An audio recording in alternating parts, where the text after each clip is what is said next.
जब भी कोई फीमेल पूरी तरीके से जब सेटिस्फाइड हो जाती है तो कुछ मात्रा में लिक्विड निकलता है, लेकिन जब उसके बाद भी अगर आप रिलेशन बनाते हैं, कंटिन्यू करते हैं, बिल्कुल स्लो स्टडी करते रहते हैं, तो उसके बाद भी लिक्विड बॉडी से बाहर आता है और वो कभी कभार बहुत ज़्यादा प्रेशर के साथ आता है, जिसको बहुत सारे लोग बोलते हैं कि फव्वारा निकालना। ठीक है, तो वो जो लिक्विड है थोड़ा सा प्रेशर के साथ आता है, किसी किसी में आता है, किसी किसी में नहीं भी आता है। ठीक है, तो उसी को जो आप लोग बोलते हैं ना स्क्वर्टिंग, वो फीमेल्स करती हैं। तो ऐसा किन फीमेल्स में होता है और किन में नहीं होता है, कहाँ से ये पानी आता है, उसकी भी हम बात करेंगे। ठीक है, तो चलिए शुरुआत करते हैं आज के इस वीडियो की।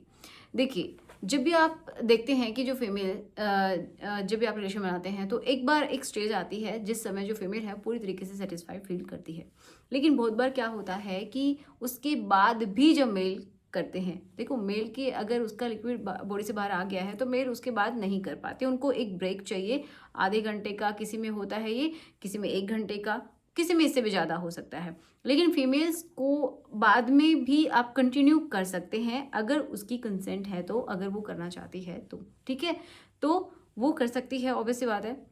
उसके भी बाद जब आप करते रहते हैं, कंटिन्यू करते हैं, कुछ समय के लिए करते हैं, तो एक और लिक्विड प्रेशर के साथ बॉडी से बाहर आता है, उसी को बोलते हैं फुहारा या फिर स्पर्टिंग जिसको आप बोलते हैं। तो ये होता है। अब ये कहाँ से आता है उसकी भी बात करते हैं। तो जो आप सेटिस्फेक्शन के लिए जब शुरुआत में करें तब आता है, वो आता है मेनली जो फीमेल का जो प्राइवेट हिस्सा है, जो ट्यूब है, उसके दोनों साइड में ग्लैंड्स होती हैं। ठीक है, उन जिनको बार्सलिन की ग्लैंड भी बोल दिया जाता है, तो उनके थ्रू ही लिक्विड आता है। कुछ जो ट्यूब में एक तरीके से लिक्विड रिलीज होता रहता है क्योंकि वो ज़रूरत होती है रिलेशन बनाने के लिए, तो वो लिक्विड आता है। तो उसकी वजह से किसी किसी में तो निकलता है, किसी में नहीं निकलता है। जब वो सेटिस्फाई फील करती हैं तो ये मेल्स की तरह नहीं होता है। ठीक है, बिल्कुल ही पानी के जैसा हल्का सा चिपचिपा हो सकता है। अब देखो, बाद में जो आता है, सेटिस्फेक्शन के बाद में भी आता है, ये बहुत कम लोगों को पता है। ये कहाँ से आता है? तो ये आता है जो जहाँ से आप रिलेशन बना रहे हैं वहाँ से थोड़ा बहुत हो सकता है, लेकिन उसके ऊपर एक और ओपनिंग होती है, आपको पता है उसके बारे में, जिससे कि यूरिन पास किया जाता है, राइट? तो उसके अराउंड कुछ ग्लैंड्स होती हैं, वहाँ से आता है। और उसके ऊपर क्या है? क्लीट है। तो आप ये समझिए कि जो क्लीट है उसके अराउंड और जो कैनाल है जहाँ से आपका यूरिन बॉडी से बाहर निकलता है, उसके अराउंड भी बहुत सारी नर्व एंडिंग्स पाई जाती हैं। वहाँ पे बहुत ही सेंसिटिव हिस्सा होता है और जब आप कंटिन्यूअसली करते हैं तो ऊपर की तरफ भी वो जो हिस्सा है वो स्टिमुलेट होता है।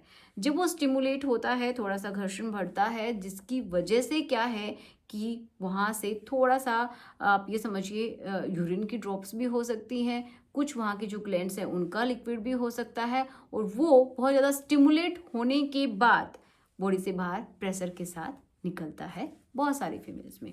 लेकिन ऐसा सबके साथ हो ये ज़रूरी नहीं है। अगर आपको ऐसा एक्सपीरियंस करना है, अगर फीमेल भी इसके लिए कंसेंट देती है, तो आप ऐसा करके देख सकते हैं।